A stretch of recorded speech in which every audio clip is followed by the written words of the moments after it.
अवधूत चिंतन श्री गुरुदेव दत्त। हाय, कसे आहात? चला, आज आहे ना ही शिराळी आहे ना, ह्याच्या शिरांची चटणी करून दाखवणार आहे।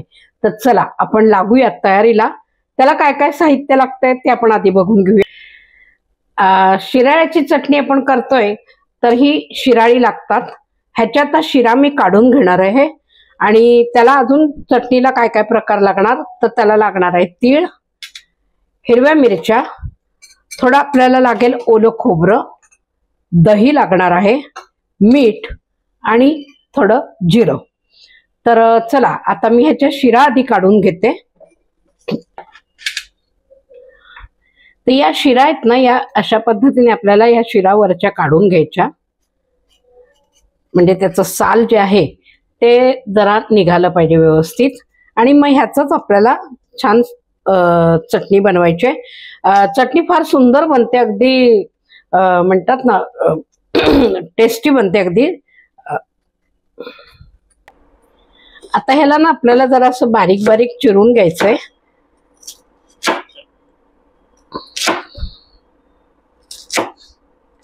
म्हणजे ह्याला आपल्याला तेलात आता परतायला टाकायचंय, त्यामुळे परतवणार आहोत आपण। त्याला बारीक जरा चिरलं ना तर लवकर परतवलं जाईल।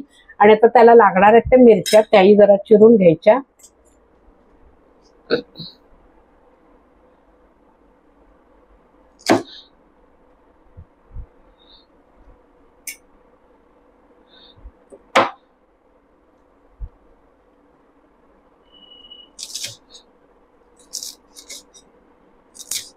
आता हे सगळं आपल्याला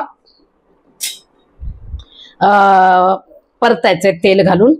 त्याच्या आधी मी तीळ आधी भाजून घेते ह्याच कढईमध्ये, कारण आपल्याला एकच कढईचा वापर करता येईल।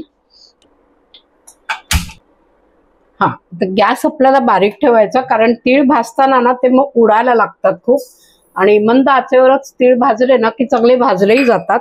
आता याच्यातच हे भाजून घेताना ह्यातच आपल्याला जिरंही घालायचंय। थोडं आधी तीळ भाजून घेते म्हणजे मग नंतर जिरं घालता येईल, कारण जिरं कसं पटकन भाजलं जाईल। थोडं तिळाला थोडा वेळ लागेल। त्याचे तडतडायला लागले की मग आपल्याला ते काढून घ्यायचंय। तर याच्यात आपल्याला एक साधारण चमचाभर जिरं घालायचंय। म्हणजे ह्याच्यातच मी घातलंय का का जिरं सुद्धा चांगलं भाजलं जाईल।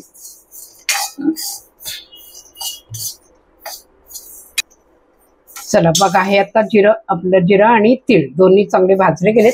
आता याला आपल्याला काढायचंय।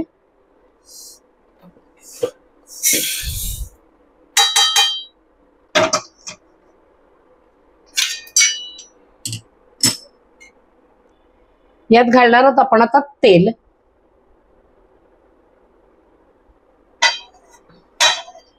तेल आपण फार घालायचं नाही, जसं आपण फोडणीला तेल घालतो भाजीच्या फोडणीला तशाच पद्धतीने थोडंसं तेल घालायचं। आणि आता ही शिरा जे आपण चिरून ठेवलं त्या आपण ह्याच्यामध्ये परतवून घ्यायच्यात। आता याला वाफ द्यायची, म्हणजे याच्यावर झाकण ठेवणार आपण।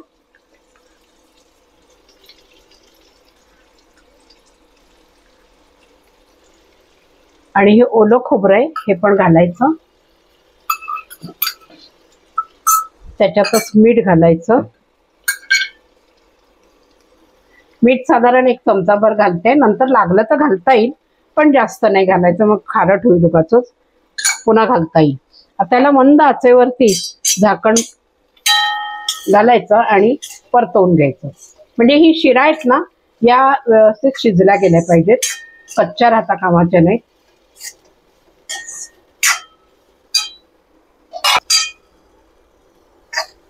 हे झाले सारखं करून त्याला झाकणात घालून त्याला परतवून घेते 1-2 मिनिटं। चला आता बघूया ही शिजली का।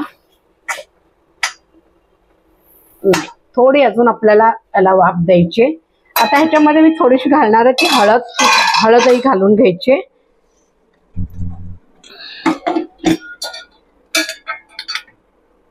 आधी घातली नाही मी, कारण काय उगाचच हळद आपली करपली असते, म्हणून मी आता घालते। आता जरा ही शिजली, माझ्या थोडासा ओलसरपणा त्याला आलेला आहे, आणि आता आपल्याला हळद घालायला हरकत नाही। आता याला अजून एक 2 मिनिटं आपल्याला वाफ द्यायची आहे. चांगली वाफ आली की मग हे गार करायचंय आणि मग मिक्सर मध्ये वाटायला लावायचंय. आता हे पुन्हा जरा थोडस परतून घेते. चला आता आपण हे बघूया शिजलंय का.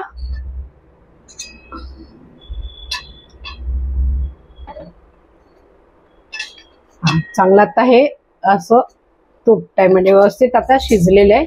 आता याला जरा गार झालं की आपण मिक्सर मध्ये वाटायचंय. तर त्याच्या आधी मी मिक्सर मध्ये वाटणार आहे ते हे तीळ. हे आधी बारीक करून घ्यायचे, कारण ह्याच्यामध्ये जर आपण याच्या सकटच जर घातलं तर तीळ तसेच राहतात, ते नीट बारीक होत नाही. तर मी आधी हे बारीक करून घेते. गॅस बंद करते. आता हे गार होऊ देत. याला जरा उघडं ठेवते म्हणजे गार होईल.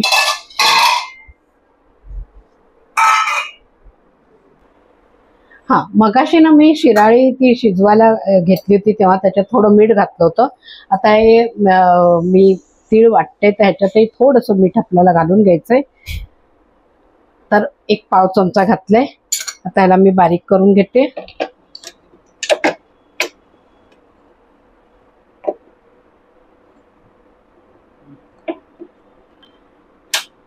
तर ही बघा, ही अशी आपली तिळाची पावडर झाली तयार.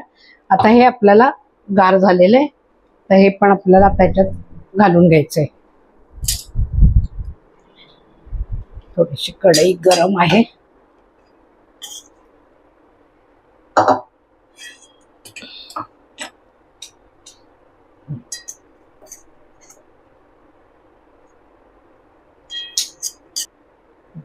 आता हे वाटताना ना आपल्याला ह्याच्यामध्ये थोडं थोडं दही घालायचंय, म्हणजे सगळं व्यवस्थित वाटण होईल, वाटलं जाईल. म्हणजे याला पाणी न घालता दही घातलं की थोडंसं ना आंबटपणा पाहिजे म्हणून.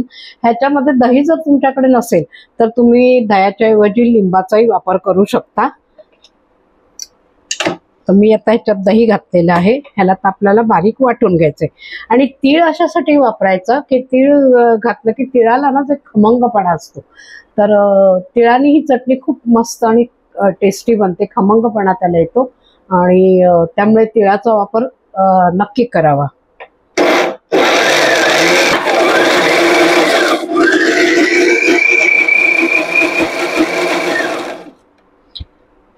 चला, हे बघा आपली चटणी तयार झाली आहे. आता याला आपल्याला काढून घ्यायचंय.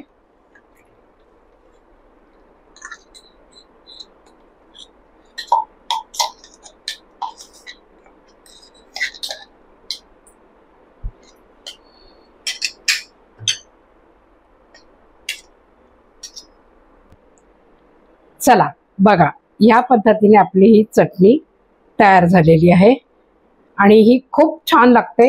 ही चटणी तुम्ही खिचडी, भाकरी, पोळ्या कशाही बरोबर ही चटणी तुम्ही खाऊ शकता.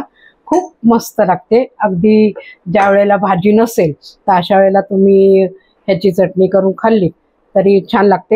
तर बघा, अशा पद्धतीने तुम्ही पण बनवून बघा आणि व्हिडिओ आवडल्यास लाईक करा, शेअर करा आणि सबस्क्राईब करा आणि पुढच्या व्हिडिओ बघायला रेडी राहा. चला, पुन्हा भेटूया आपण. बाय.